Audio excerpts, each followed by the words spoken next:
I will tell you a little bit about myself, just so you know some of the company history. I'm originally from Twin Falls. I'm from Idaho. I grew up with very, I guess, supportive parents, told me I could do anything I wanted to in life, told me that nothing was going to hold me back. And don't ever let anyone tell me that I, couldn't do something. And my dad was the fire chief in Twin for years. My growing up environment, he was not the chief. He got promoted. He actually set the record that he holds to this day in the United States from going to getting hired to being the fire chief in 15 years, which is crazy because that's a long time. And so my growing up was he worked 10 days a month. So what was embedded into my head is work as minimal possible and try to make the most amount of money. Well, obviously he was capped. He had he got paid the exact same amount regardless of how much he worked. But he was the only fireman out of all of the firemen in Twin that did not have a second job on his day off. So he liked to play a lot. I grew up flying airplanes down to Nevada and parachuting parts and beers down to the guys down there. It's just like a real big adrenaline junkie, jumping out of airplanes, like all of that kind of stuff. But then what I watched on the other side of that was whenever anybody was like really winning successfully, it was like, that's for them, that's for the other half. Yeah, right, we don't apply to that. And although my dad ended up making six figures, which in Twin is, a decent amount of money, it was that's not for us. And something in that clicked with me early on. We would go up camping in Stanley, and growing up in Twin, when you go to Stanley, you drive through Sun Valley. And I remember a couple of things for those of you guys that are from here, the airplanes, when you go into Bellevue or sitting there, the private jets. And we would play a game where we would choose which jet we would have when we got older. And I knew deep down, like my family would never have something like that. And then the second thing, you drive into Sun Valley and there's the big houses and stuff. And I remember saying to my dad once, "Dad, that one's for sale, let's split it." And he goes, "Yeah, right." And I thought to myself, I'm going to freaking accomplish anything I want in my life. And for me, it wasn't about, the financial side of it, but finances equal choices. And that's ultimately what was really important to me. And then on the other side of it, my mom was a dental hygienist, and she was unfortunately the example of what happens with a lot of women. Stat is when women get divorced, their quality of life goes down 71 or 72%. A man's goes up 51 or 52%. I always get the two back end numbers messed up, but you understand the concept. And when my parents got divorced when I was 13, I watched that. I watched my dad's quality of life go up and I watched my mom's go down. And I made a decision that, and I was always told growing up, never have to depend on anybody for your happiness and your well-being and your livelihood. And so I took that really seriously. So going into life, I knew a couple of things. One, I wanted to be successful and happy in whatever I did. And two, I didn't want like a cap. I didn't want someone to tell me I couldn't do something. I wanted a high level of autonomy. Now, I hadn't had much exposure growing up in Twin, so I didn't necessarily know what that looked like, but I definitely knew what I didn't want in life. And I know a lot of you guys can relate to that. Coming out of, early 20s, not a lot of exposure in life. Don't feel like, oh my gosh, I don't have this big why, I don't have this big driving force. But what I do have is this gut feeling, I call it the ambition butterflies, of like, I think I'm meant to accomplish more than just the average person. And when I say accomplish, I want to make sure it's really clear. I'm not talking about money. I'm talking about the quality of life and the choices in which you would like to have. Okay. So one of the things I did is I worked a lot in softball. I got the opportunity to play for University of Maryland. I right after high school, I moved to DC. I played for Maryland for 2 years. And then I got the opportunity my junior year of school, or to move my junior year of school. Everywhere there's a military base overseas, there's a University of Maryland. I had gone to Europe for a summer when I was in high school, and within 48 hours, I had made the decision I wanted to live in Europe at some point in time in my life. And so when I got the job opportunity to run the entire European division and still be able to play softball, I took it. So I moved over to Sicily. I lived there for 5 years, literally on the base of Mount Etna, would sit in my bedroom and watch the volcano erupt, which was not very far away, closer to me than those foothills are. It'd be like living in the foothills and watching those foothills erupt. Very cool experience, by the way. I stayed over there for 5 years. So while I was over there, I finished my undergrad. I have a dual bachelor's degree in business and psychology. People always fascinate me. I actually love the study of people. I knew I wanted to do something career-wise. Psychology couldn't support that, what I wanted to accomplish in life. So I also got the dual bachelor's in business. And then I played softball overseas in Europe for the 5 years, and then I ran the entire European division. So I actually landed in Sicily September 11th,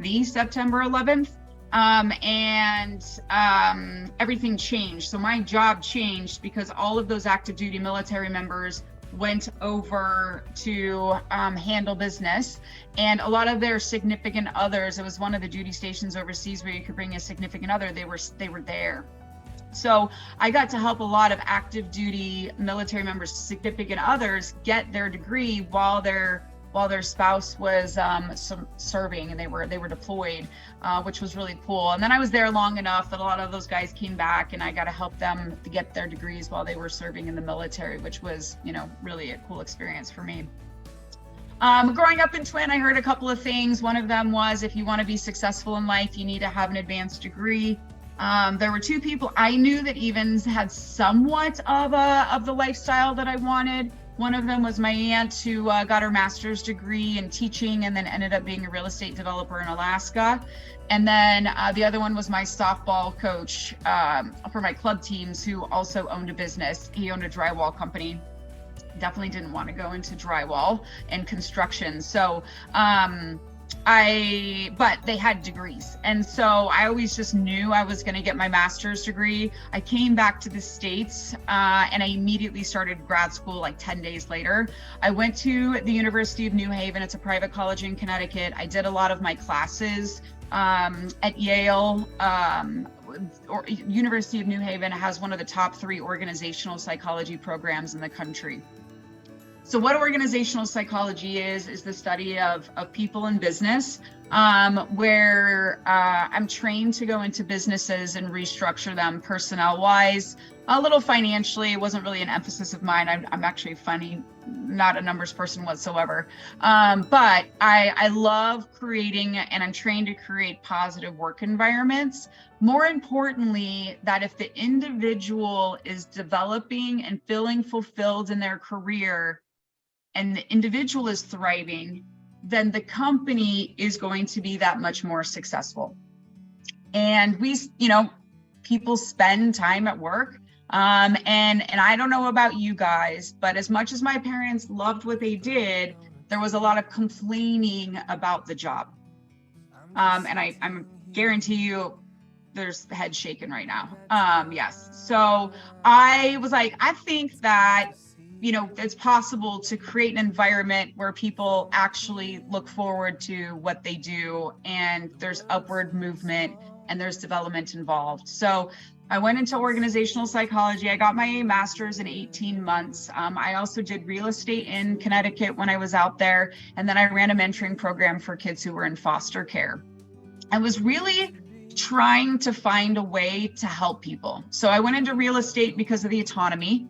I did really well in there financially. I worked at Catholic Charities running the mentoring program because of my strong desire to help, and I thought that would be a positive work environment.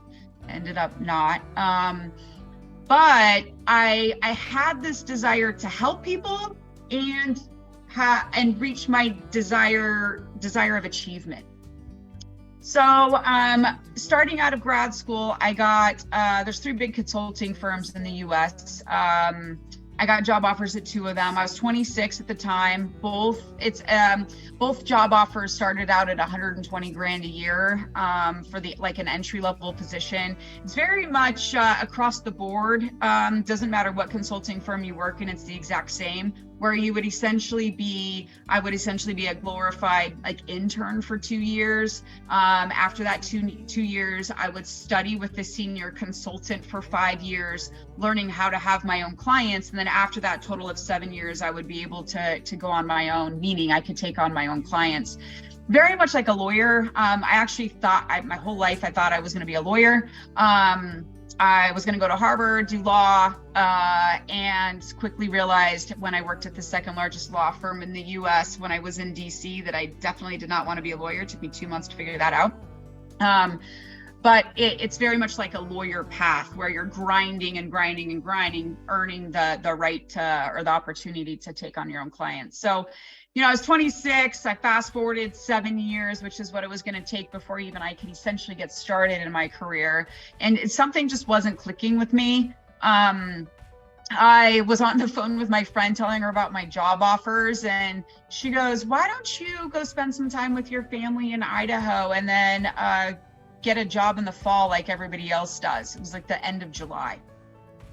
And the whole time I was in Europe, I did not come back to the States. And then I went immediately into grad school. So I really hadn't been home to Idaho for 7 years. And I was like, that's a brilliant idea. Probably the dumbest advice I ever got. But I literally hung up the phone and walked upstairs and threw some clothes in a suitcase and put my dog in the car. And 30 minutes later, I was writing my roommate a note that said, "I'm driving to Idaho. I'm not sure when I'm going to be back, but here's some rent money." And I started driving. It's a 4-day drive from Connecticut to Idaho. St. Louis, which is, my friend was living there that I was on the phone with, is smack dab in the middle. 4 days by yourself is, a long drive. And I was trying to get it done because I was a broke grad student and I couldn't afford all the hotels along the way. So I stopped in St. Louis to visit my friend and spend a little bit of time with her, and decided to see what St. Louis had to offer for the job market. I had zero desire to stay in St. Louis, and definitely not a Midwest girl. It never even crossed my mind. To be honest with you, I was just bored. I didn't want to end up going home to Idaho because I hadn't achieved what I wanted to in life yet. So I kind of felt like I'd be tucking my tail and going home, and something about those job offers, they weren't off the table, but I just wasn't excited about it. So I decided to see what St. Louis had to offer. I knew I wanted to get back overseas. I always, envisioned myself in the corner office with, a successful career, and Anheuser-Busch is a huge employer there. I thought maybe I could get in their HR department with my degree and then, work with them for some years and maybe get overseas that way, because it's a good company to get overseas with. When I was in grad school, I studied expats and sending them overseas for companies and then bringing them back home. Lots of interesting study there. If you ever want to talk about it, it's an interesting conversation over a glass of wine. So I applied to Anheuser-Busch. Even with my master's degree, the only position I qualified for was like the bar girls walking around handing out merchandise and free beer and stuff like that. And then I just ended up on Career Builder looking at other places, and I found an ad for a sports-minded individual for a marketing company. And I was like, I played sports. I liked my undergrad marketing classes, and I ended up applying to a company, and I got the position.